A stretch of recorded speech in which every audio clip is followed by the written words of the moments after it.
Welcome to the MuseCast, where we squeeze every last drop of inspiration out of Sunday's sermon. Well, welcome. We are so glad that you are here for another Tuesday's MuseCast. I'm Shawna Boren. Look at that young whippersnapper over there. That's Dan Kent. Dan, go ahead. Oh, did you ever play with whippersnappers? No, I just know a whippersnapper is like an old person says, look at that little whippersnapper. Is that like an actual thing? It is an actual thing. They're like, I don't know how to explain it. Well, I should explain it while you're taking a drink. They look like little sperms. That's what they look like. Okay, Dan. Okay, I'm serious. but they're paper. They're made of paper, and you grab the tail and you throw it, and the ball at the end of the string has like a little bit of powder in it that pops. Oh, it pops. It pops when it hits a wall or a brick or something like that. Yeah, I've seen. I did not know they were called that. That's what they used to be called. Yeah. Holy buckets. Okay, well. There you go. I think we're going to be talking about sexuality. Okay, let me just say, I would not be good as a sex ed person, okay? No. I mean, kids would think that sperm explodes? What? No. Yeah, that's, I guess, one form of birth control. I don't know. We should maybe edit all. Yeah, let's. Good grief. Okay, well, Dan Cat, young whippersnapper. The sun is shining in my part of town. How about yours? It is. I see blue sky. That's good. Blue sky, wow. Yeah. I feel like we're kind of coasting to spring. Yeah, well, it's like 22 degrees below average here in Minnesota, and it's been so gray. And on top of which we have all of the George Floyd and the Derek Chauvin trial, and then the Dante Wright, and all of these things happening in our little city, and it's been colder than normal and gray, and it just feels like the forces of evil have set up camp in Minnesota. I know, in our beautiful state. Yeah, I was going to ask you, hey, how are you doing? Because for real, like in our little neck of the woods, our beautiful state of Minnesota, it's kind of a dumpster fire. Like you said, it's been cooler, it's been gloomy, and that just adds to just the bloodness and just what's going on, like you said, with the trial and then another shooting. And it's like businesses, even as far out east as I am, are boarding up. And I'm like, are you preparing for things to go south or? Yeah. I think they're in some people's mind that the Armageddon is happening here. And I don't know about that, but I saw a post that I really liked this morning. It kind of cheered me up. It said, nobody thought the revolution was going to start in Minneapolis except for Prince. Right. He knew. and a revolution. That's right. And that, I do feel that way. I feel like, even though there's all these horrible things happening here in Minnesota, there is an opportunity for significant change. And that's what what my hope is in. That's what my hope is. And my prayer. Yeah. You know what? I think, Dan, you just inadvertently came upon something brilliant. I think we should open each MuseCast every week with Dearly Beloved. We are gathered here today to get through this thing called life. Is that not the greatest song opening ever? I mean, he's got a couple, but that one is so good. That one, nailed it. Yeah. So relevant. Did you know? So relevant. That's from Let's Go Crazy, which that was supposed to be about Satan. It's supposed to be Don't Let the Devil Break Us Down. And the what is it, the publishing company or the record company said no Satan talk, and so we can't have that. It's an elevator, and so it's for whatever it's interesting worth, so, MuseCast audience, see all the extra tidbits of knowledge. We are learning so much. Yes, we are learning so much today. We are such educators, Dan. That's what we are. No actually, I'm thankful for the educators out there, so thank you. Me too. Yeah. Oh, well, goodness gracious. There is no way. There's just no smooth, suave way to lead into the sermony today, which isn't even really a sermony because it wasn't really super a sermon. It was like two preliminary thoughts and holy buckets. Who wants to to unpack either of them, honestly. I just, in a perfect world, like, we wouldn't even have to talk about this kind of stuff, right? I Like, know. but here we are. Yeah. That's why we're gathered here today. So that's right. Dearly beloved. dearly beloved. You know, I, as much as it wasn't a sermon, and I do have this little pang in my heart that just wants to go back to a sermon about Jebediah chapter 14, verse 9, you know, and have a sermon on that. That'd be great. But right now we have issues, and we've got things that we're addressing. And I was really happy with that we did this. And and so Greg kind of looked at two big issues that we got going on right now. Race, obviously racial stuff. And for that, he talked about how, just an update for what we're doing as a church. And he talked about our civil engagement task force, or civic engagement. I hope it's civil too. I hope it's civil also. Yes. Yeah. I mean, we're on it. So let's just say right. It's going to be civil.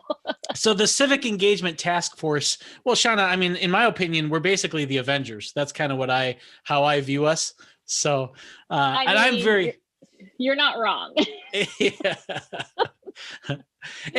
and so far we've had a couple meetings, and I feel very honored to be a part of it. I kind of feel like the least, like, I'm basically like Hawkeye on the Avengers. I just, there's like the Incredible Hulk who like can throw a building across a city, and then here comes Hawkeye with his little bow and arrow. Right. That's basically me. So perfect family life, and anyway. Yeah. And I think what the civic engagement task force is kind of meant to do is to look at all of these different issues, and to be able to address things with more nuance, and to be able to kind of creatively find ways that we can serve as representatives of God's kingdom. And because, Greg talks about how the things that happen just sort of take on a momentum. And I mean, if we had the issue with like Dante Wright, that would be a pretty significant issue. But the fact that happens in the cloud of the Derek Chauvin trial, and that all happens within the horrendously dark cloud of police brutality against Black men, especially over the last, however many years, it just takes on this inertia and this momentum. And it's so tempting. It's, especially as a white guy, it's so tempting to just say, that's all social stuff. I want to focus on the Bible. I want to focus on church. And that, I think, is a mistake that I understand, but it's something that I'm very proud of Woodland Hills for trying to be more proactive and say, well, wait a minute, how can we serve in this? How can we be the kingdom of God in the midst of all of these social things? Well, yeah. And I normally don't comment in the midst of your sermon. That's all right, however, today's a different day, clearly. That's right. That's right. I too, I am so thankful that we really truly believe in the incarnation, like what it means to truly embody the kingdom here on earth. And that means that we can't just set it aside, as tempting as it is, because this stuff is hard. Taking a look at it is hard. And even looking at ways in which either proactively or passively, each of us have contributed possibly or benefited, or, I don't want to make anyone mad or, trigger anyone, but just the fact that the way that things are today, it's not ideal. It's not okay. And we have to talk about it. We have to address it, because the kingdom isn't just something that we participate in on Sunday morning when we're, watching a live stream or going into a church building. It is all encompassing. And so, as hard as it is, I'm thankful that we're not shying away. I'm thankful that we are constantly talking and processing and learning and growing and stumbling and, all of it. I just think it's really valuable. Yeah. Yeah, that's very well said. And then Greg offered a 2-minute lament, which I thought was very appropriate, and just for all of us to kind of reflect on the really unique situation that we're in as an American society. even though I think police brutality has always happened under the radar over the last 100 years, and even though I think that there has been really great strides and really great kind of advances in giving more opportunities to Black Americans, I think the technology of everybody having a high quality video camera with them at all times has exposed that we're not nearly as far as we might have thought we were. And, so I feel like this is such a unique time where sin is being exposed, and it's very scary because things have to change. There has to be change, and change is always scary. And but like we said at the opening, every sin exposed is an opportunity for a kingdom revolution. And Amen. I think we're in that situation when it comes to race. Yeah. I also think the second part of Greg's kind of announcements, I think we're also in a kind of a revolutionary time when it comes to sexuality right now. I think people are rethinking sexuality in ways that it can be very unsettling for people who are very comfortable with how sexuality has been thought of by the mainstream. And like I remember, working in mental health, the first, because I worked mental health for 20 years. And the first 10 years I worked in mental health, there was one transgendered patient that I remember in that first 10 years. By the time I was done, by the time I left the mental health field, I don't remember a time when there wasn't a transgendered patient on the unit. I mean, it was just every unit had one. And so just the prevalence of this is now on the public consciousness a lot more than it used to be. And so what do we do with all of these different varieties of sexual identity and sexual expression? How do we navigate that? And it's a big issue, and it's an issue that's evolving, which is part of the problem. So really quick, because you know me, I'm always I'm thinking like, oh, someone's going to misunderstand what Dan just said. So I'm just going to give you this opportunity. You are not saying that because someone is transgender, they have mental health issues and therefore went to your facility. Okay. That's correct. And it was really just a note on the population and how this is a more prevalent. Yeah, that's right. Well, and the other thing too is hear that people. Yeah, absolutely. In fact, my friend Natalie, who is a Woodland Hills kind of parishioner, she is probably, like, in terms of like a role model for how to deal with like character assaults and how to deal with people who are just belligerent to her. I look at her as a role model of how to handle people who disagree and who don't like your lifestyle or whatever. And so, on the contrary, I don't want to make that impression that everybody who has this is sick or something like that. Right. But I think at the same time, though, it's something that's evolving. Even within the LGBTQ community, the ideas and the definitions have evolved even over the last 5-10 years. Poor Paul Eddy is doing this research, and he says, okay, this is what the LGBTQ community thinks of this, and then like literally 3 months later, they think the exact opposite. And so, and that's not because they're fickle; it's because it's evolving. It's something that where there's a lot of learning that's going on there. And so, what do we do? How do we respond to this as a church? And I think where we're at right now, I was very happy with what Greg kind of shared about these 4 principles, and I would love to get your opinion on these principles. The first one is the speck in the log principle, which just says that we should always operate under the assumption that the sin that we are struggling with is bigger and more of an important issue than the sin that somebody else struggles with. And the second one is that we should always think in terms of people over policy. And what happens with policies is that it tends to kind of create conditions for loving people. It sort of creates a barrier that people have to jump over in order to be accepted. And so that it kind of keeps you at arm's length from an individual unless they can meet your criteria. And that is exactly opposite of what Jesus does. Jesus goes to an individual, gets to know them, and loves them as an individual, not as some criteria. Number 3, the third principle is that everybody needs kingdom community. Even if they do something that you consider sinful, they need to be in kingdom community. And then number 4, we should always strive to find a third way, in the way that Jesus did, where it's not that a person is, either good or bad, or it's not that a certain action is either right or wrong. A lot of times there's like a third way, and we see this with Jesus and the Pharisees, especially, where the Pharisees always tried to trap Jesus. Should we pay taxes or not?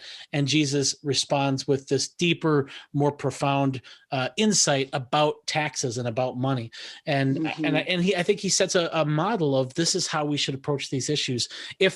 Because if you don't approach it with this third way, you're always going to separate people. There's the people who think that you should pay taxes, and there's the people who think you shouldn't pay taxes. And those are two different people, and they're in different camps. But if you want to seek unity, you have to find some type of deeper thing. And those deeper things are not obvious. And it takes work, and it takes seeking God.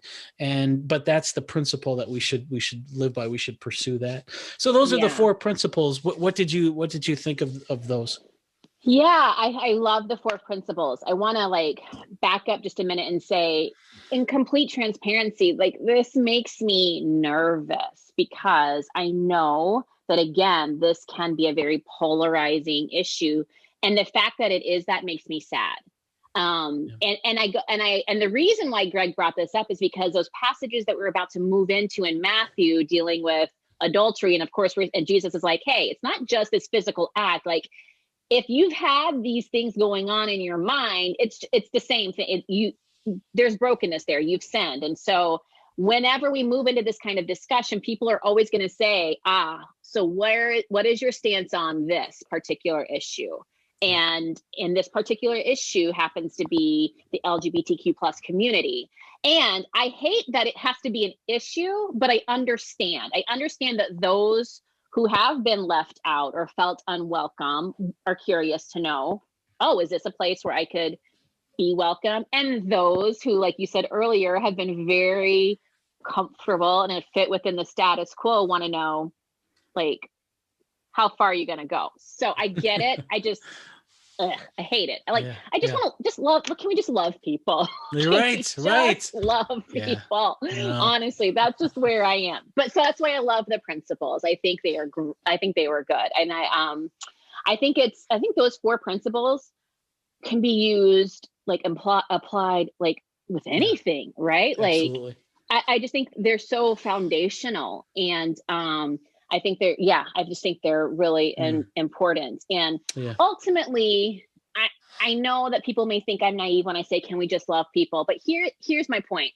And you probably know this because of your history in counseling and therapy and mental health care and all of that. There are far too many, and increasingly so, young people who are now homeless or displaced or uncared for because they've identified a certain way that their family could not accept and kicked them out. And I think that's horrific.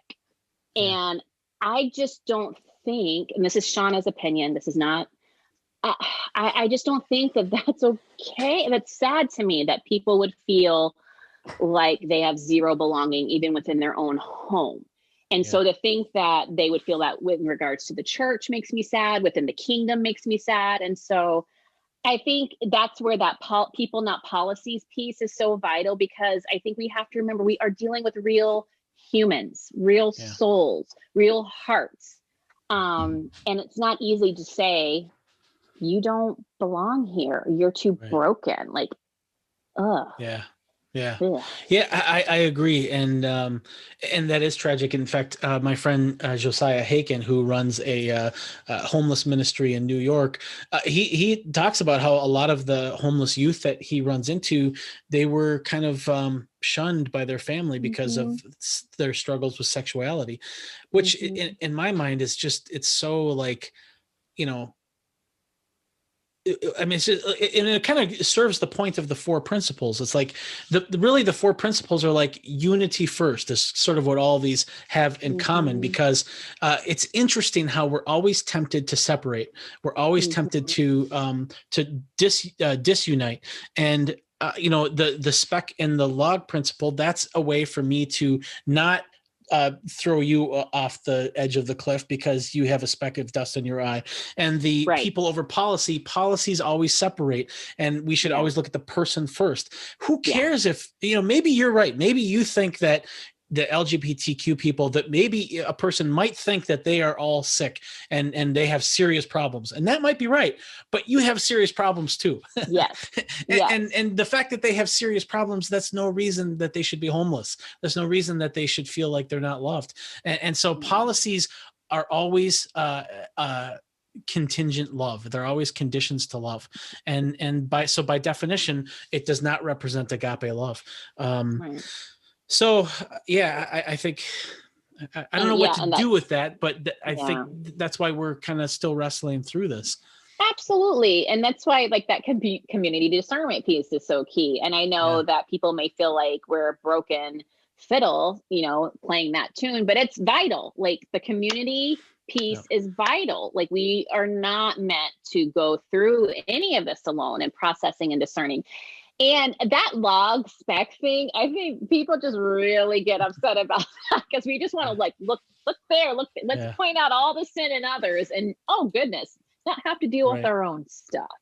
And that's just not possible. That's just not the way it goes. Sorry, and it's awfully convenient, right? To like hold up this grand thing. Well, this is, the great sin that you cannot, well, come on. That's us like levying things against one another, ranking things, as Greg says. And we're all broken, man. We are all broken. Yep. I don't know what else to say about it. That's just the way. I think that's it. Next week, Greg's going to start talking about the passage a little bit more. I'm really looking forward to next week. He's going to talk about the role of imagination in a lot of things, including this.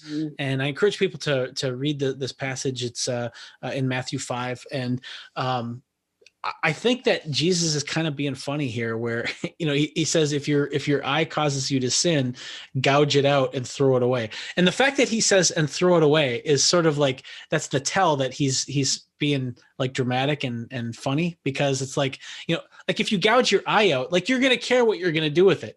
But he says, and throw it away. Like you're, or like put it in a little baggie and zip it up and then put it in the garbage. I mean, it's very funny, the image.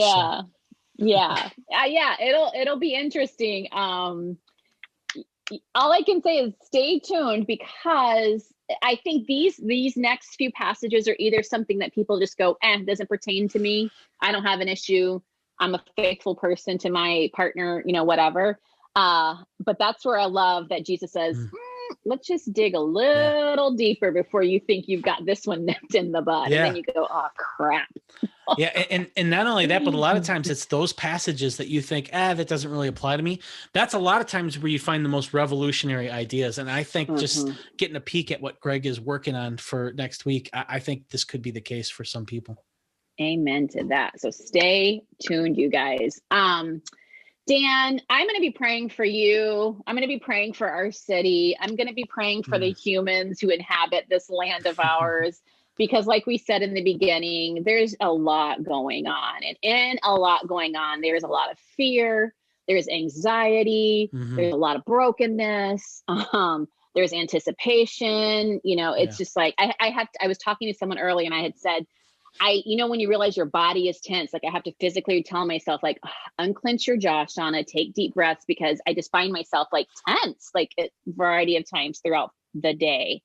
And so I guess I'm just saying, I'm praying for you because I know you see it and you feel it as well. I'm praying for our city. I'm MuseCast community. Pray for us too, please. It's just, there's a lot. I know it's not just in our city, but it just feels like really magnified. It's hot right here right now. It's really, it's particularly hot right now here. Yeah, it is. It is. All right.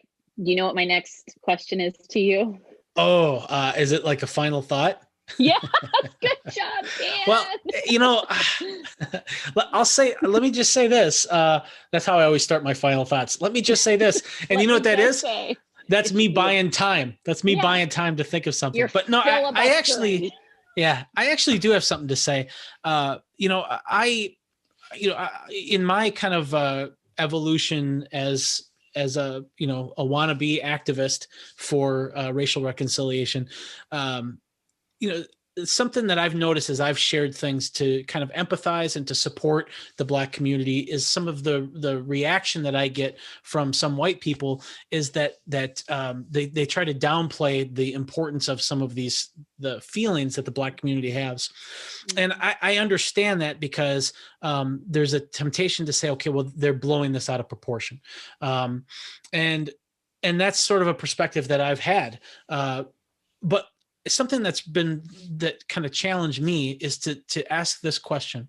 What if it's true that I don't think it is, but like, what if it's true that the Black community is blowing something out of proportion? That's still how my brothers and sisters are experiencing it. And I need to respect that. I need to listen to that on its merits. And I need to just the fact that they're my brothers and sisters and they are experiencing something this way, I need to really listen to that and understand how they're experiencing this. Because even if they're wrong, which I don't think that they are necessarily, but even if they're wrong, there's something that the community and the society is doing that makes them feel that way. And so that needs to be looked at. And so, as we talk more about racial reconciliation, we might end up talking more about it depending on how this trial goes. I would just encourage people who look like me to even if you disagree with the reaction to it, just try to understand why they might feel that way, because they're not, the people on the other side are not crazy. They're not liars. They're not, they're having genuine feelings. They're having a genuine experience, and we need to respect it. Even if we disagree, we need to lovingly respect that and see what we can do to help. Instead of always trying to challenge their experience, like you shouldn't feel that way. Don't do that. That doesn't help. And I think it might cause more harm than good. So those are my final thoughts, just from my own experience and my own growth. Do you know what your final thoughts earned you today, Dan? They earned you a high five. Hold on. Let me get the high five camera. We're switching to the high five camera. High five camera coming in. Good job, Dan. Yeah, I think for me, that's one of the most maddening and upsetting pieces is when someone just says, no, that's not possible. Like there's like a refusal to even listen and consider that maybe that perspective is actually maybe knows what they're talking about or that's really a genuine feeling or experience. So Thank you for sharing that. I think that's important. Considering others, considering other perspectives, considering that maybe your experience isn't their experience and vice versa. So I think we would all do well to try to walk that path a little more. Amen. All right, you guys. Well, thank you for joining us. We were a little silly today. We were a little all over, but just because it's like there's just a lot going on, and sometimes you need to just chuckle with your goofy sidekick partner, MuseCast mate. So thank you for being here. Join us next week where we will continue the conversation. Be well, everyone. Have a great week.